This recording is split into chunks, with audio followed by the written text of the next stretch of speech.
এই মুহূর্তে আসলে যদি কেউ ইনভেস্ট করতে চায়, এই আমি বলছি যে ধরেন মিডিল অফ দ্য ইয়ার 2026, এই মুহূর্তে আসলে কোন, আপনি যেহেতু একজন রিয়েলটার আপনি বলতে পারবেন যে কোন জায়গাটা ইনভেস্ট করলে আসলে প্রফিটেবল? এখন নাকি নিউ ইয়র্ক আমি দেখতেছি নিউ ইয়র্কে রেন্টাল ইজ ভেরি হাই। কেউ যদি রেন্টাল প্রপার্টি কিনে আচ্ছা গুড অপশন, কারণ এখন মনে করেন আমার সেটা হয় কি 1-to-1 কনসালটেন্সি বেটার। এভাবে আপনার আমার দৃষ্টিতে ছোট ছোট ইউনিট মাল্টি ফ্যামিলি কেনা বেটার, কারণ 3 ফ্যামিলি বেড বাসা ভাড়া চেয়ে 1-2 ফ্যামিলি ভেরি ফাস্ট রেন্ট দেওয়া যায়।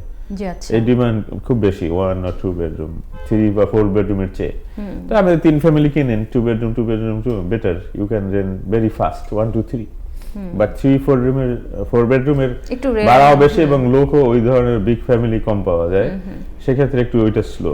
তো আপনি যদি রেন্টাল খুব ফাস্ট ভাড়া দিতে চান, ইনকাম করতে চান, 1-2 বেডরুমের multi family like 3-4 is better option এই মুহূর্তে আসলে। হ্যাঁ, এবং গুড থিং কি আপনি 1-4 family is residential property, so আপনি এফএসএ লোনে ইভেন 3.5% ডাউনেও কিনতে পারেন।